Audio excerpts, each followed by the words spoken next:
السلام عليكم ورحمة الله وبركاته. ازيكم عاملين ايه؟ يا رب تكونوا بخير. النهارده بقى هعمل لكم القرص الفلاح الطرية بطريقة سهلة وبسيطة، ومقادير موجودة عندنا في كل بيت. لو جربتي تعمليها مش هتبطلي تعمليها. شايفين حلوة ازاي؟ طرية جدا تنفع الصبح كده مع كوباية شاي، بالليل مع كوباية شاي. بنحب كده ناكل بالليل في الشتاء كده. شايفين حلوة ازاي وطرية ازاي؟ شايفين قلبها حلو ازاي؟ جميلة جدا جدا جدا. لو جربتي تعمليها مش هتبطلي تعمليها. حلوة قوي، تنفع الاولاد وهم رايحين المدرسة. حلوة جدا جدا جدا. انا بحب اعملها ساده كده عشان ايه؟ بحب اكلها مع الشاي. شايفين حلوه ازاي؟ طيابها حلو ازاي؟ شايفين طريه ازاي؟ شايفين من جوه عامله ازاي؟ تعالى اقول لكم عملتها ازاي. انا جبت هنا 3 كيلو من الدقيق. ده دقيق عادي على دقيق غله. خلاص. حطيت 3 كيلو من الدقيق. على كل كيلو من الدقيق هستخدم كوبايه من السمنه او سمنه على زيت. انا هنا استخدمت سمنه على زيت، يعني كل كيلو عليه كوبايه سمنه او كوبايه زيت. خلاص. هحتاج كمان اللبن رايب. انا هنا استخدمت لتر من اللبن رايب. هحتاج على كل كيلو معلقتين من السكر. انا هطحن السكر لما اجي استخدمه. رشه ملح وخميره وبيكنج باودر. هحط اول حاجه الملح وهبدا انزل بالسمنه اهو، وهبدا ابسس السمنه كده في الدقيق. لازم الدقيق كله يشرب من السمنه بالطريقه اللي شايفينها دي كده. هبدا اعمل حركه دائريه كده بحيث ان اتاكد ان الدقيق كله شرب من السمنه. الخطوه دي مهمه جدا جدا عشان تديكي نتيجه حلوه وتحسي بطعم القرص كده، طعمها حلو جدا. زي ما انتم شايفين كده بقلب حركه دائريه كده، اتاكد ان الدقيق كله شرب من السمنه بالطريقه اللي انتم شايفينها دي كده. الطريقه دي اسمها تبسيس الدقيق في السمنه، بالظبط كده زي ما بنيجي نعمل الكحك، بس طبعا هنا بنحط مقدار سمنه اقل بكتير من الكحك. خلاص. شوفوا بسسته كده حركه دائريه كده، اتاكد ان كل دي ما بقاش موجود، يعني لونه اختفى، بقى موجود كده لونه كده لون اصفر شويه مطرح السمنه يعني. شايفين اهو. حبيت اعمل لكم الخطوه دي كده بايديا عشان تشوفوها، عشان لو اي حد ما عندوش عجين يعرف ازاي يعملها بطريقه سهله وبسيطه اهو. اهم حاجه الخطوه دي تعمليها كويس عشان تتاكدي ان دي كله شرب من السمنه، وتطلع معاكي النتيجه احلى بكتير من بره.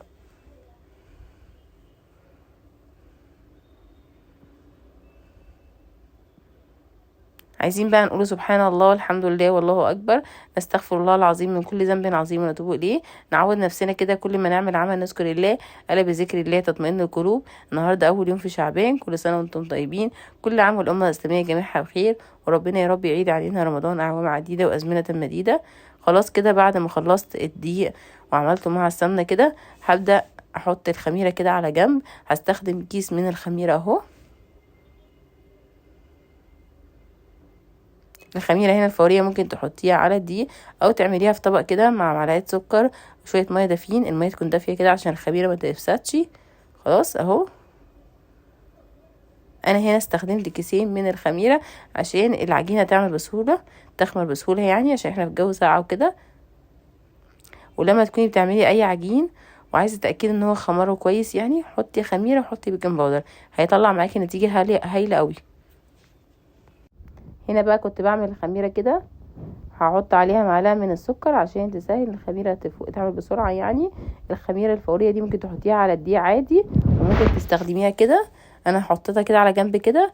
هحط عليها شويه ميه دافيين ومعلقه سكر واقلبهم كويس جدا اهو. رحت اجيب السكر، معلقه من السكر اهو. هقلبها كويس جدا مع شويه ميه دافيين. اهم حاجه الميه تكون دافيه عشان الخميره ما تبص اهو. حطيت شويه صغيرين كده وهبدا اقلبهم واسيبها على جنب اهو. لو اي عجين بتعمليه ولقيتي الخميره مش خمره كويس قوي، وعايز تاكدي بقى ان العجينه تبقى خمره حلو، حطي خميره وحطي بيكنج باودر، بيخلي العجين حلو قوي اهو. خلاص كده قلبت الخميره كويس. بصوا حطيت هنا كيس من البيكنج باودر، وكان عندي كيس كده فيه معلقه حطيته كمان. خلاص. هقلب كل ده على الدقيق كويس قوي، وبعد كده هنزل باللبن بالتدريج. انا هنا طحنت السكر عشان ما يعملش اي حاجه في العجين وما يكلكعش كده ولا حاجه، وما يبقاش فيه حبيبات، فطحنته وحطيتهم. هنزل باللبن بالتدريج كده حبه حبه كده عشان العجين ما يعجنش مني اهو، بالراحه خالص. استخدمت هنا لتر من اللبن، واحتاجت كمان كوبايه ونص كده من الميه. استخدمت ميه دافيه كده اهو. عايزه اقول لكم ان دقيق من دقيق بيختلف، يعني انا هنا مستخدمه دقيق دور غله على دقيق عادي. فالدقيق الغله ده بيخلي العجين طري شويه عن الدقيق العادي، بس الصراحه طلع النتيجه هايله قوي. لسه كده كل شويه بلمها اهو.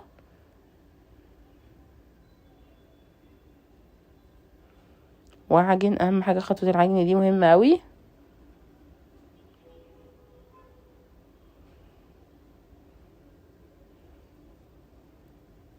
اهو زي ما انتم شايفين كده.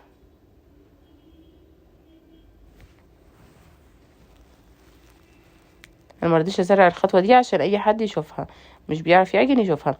طبعا لازم تنزلي الخميره قبل ما تكملي عجن، عشان لو حطيتي الخميره في الاخر وانتي كنتي خلاص ظبطتي العجينه وهتلاقيها بقت معجونه منك او تلاقيها سايحه منك، لا احنا عايزين العجينه تطلع معانا مظبوطه. فحطيت الخميره، ولو اذا احتاجت ميه بحط لها كده بالتدريج. انا استخدمت كوبايه ونص من الميه بالاضافه للتر اللبن اللي انا استخدمته. اهو بصوا بلم العجينه على قد ما اقدر زي ما انتم شايفين كده. اهو اهم حاجه خطوه العجن دي.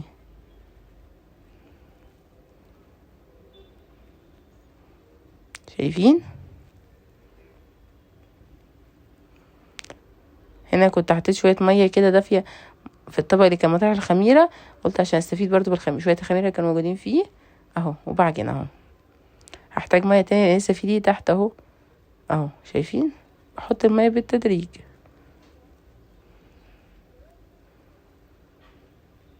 اهو شايفين بالطريقه انتوا شايفينها دي كده. خلاص كده كنت خلصت عجن اهو. تعرفي منين بقى العجينه اتعجنت كويس؟ لما تمسكيها كده تلاقيها مش مشققه ولا فيها اي حاجه. شايفين؟ حلوه خالص جدا. هسيبها تريح نص ساعه، بعد كده هبدا اقطعها كور. هغطيها كده. شايفين؟ بعد ما خبرت نص ساعه كده هبدا اقطعها.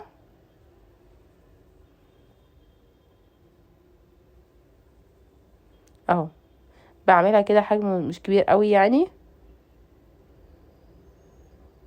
اهو شايفين العجينه حلوه ازاي؟ زي ما انتم شايفين كده. اهو حاولي تقطعيهم قد بعض كده عشان ياخدوا نفس الطياب. اهو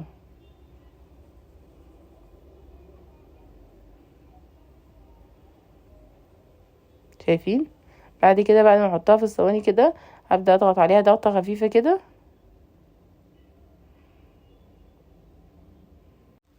شايفين حجمها حلو ازاي؟ اهو تضغطي عليها ضغطه خفيفه كده بايديكي كده. بصوا تتفرد بكل سهوله. زي ما انتم شايفين كده بتتفرد بكل سهوله. اهو بايديكي بس.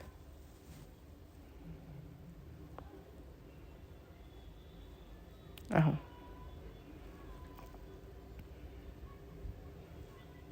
اهو بالطريقه انتم شايفينها دي كده.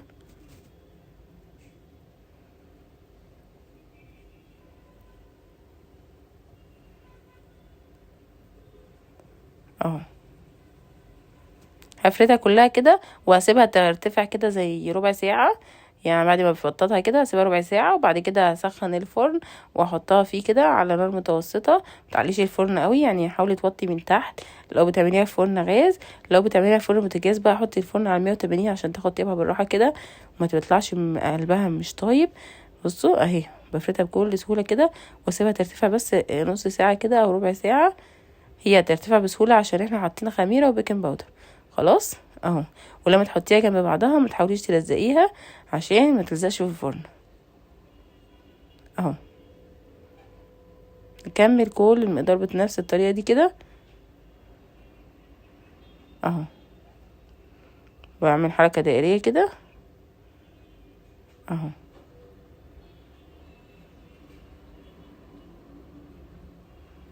اهو حاولي على قد ما تقدري ما تلزقهمش في بعض.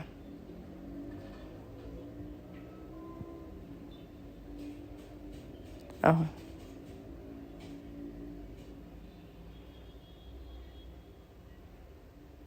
شايفين؟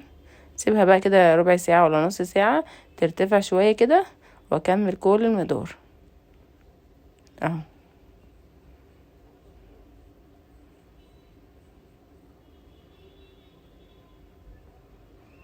اهو بالطريقه اللي شايفينها دي كده.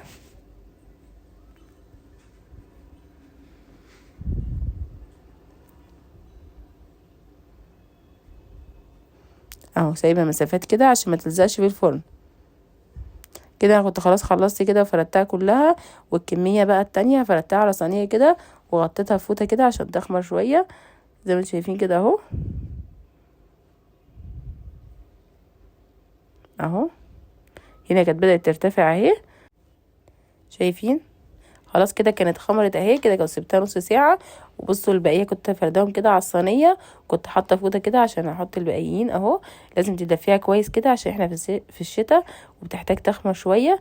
هنا بعد ما سبتها نص ساعه كانت بدات ترتفع اهي. احطها في فرن ساخن كده، تسخني الفرن كده على درجه حراره متوسطه. لو فرن البوتاجاز هتعملي على 180. لو فرن الغاز بقى كل واحد بيعرف يتحكم في فرنه. انا هنا كنت محطه الفرن غاز، كنت موطيه الفرن. هنا كل ده في بيت امي، ربنا يرحمها ويغفر لها ويسامحها ويرضى عنها ويرحم جميع موتى المسلمين. اتمنى كل دخل على الفيديو يدعي لامي ربنا يرحمها ويغفر لها ويسامحها ويرضى عنها ويرحم جميع موتى المسلمين. هنا كنت حطيتها في الفرن اهي، كانت بدات ترتفع. بصوا اهي. انا وطيت الفرن هنا، كنت مسخناه في الاول وبعد كده وطيته. هنا بعد ما طلعت اهي بصوا، شايفين طيابها حلو جدا اهي. هبدا اقطعها واوريها لكم من جوه، حلوه جدا جدا جدا، طعمها لذيذ جدا كده، تتاكل حاف كده مع كوبايه شاي جميله قوي. بصوا شايفين؟ شوفوا قلبها عامل ازاي، حلوه قوي قوي قوي، احلى بكتير من اللي بنشتريها من بره. شايفين حلوه ازاي؟ شايفين طريه ازاي؟ اتمنى فيديو النهارده يكون عجبكم، واقول لكم مع السلامه.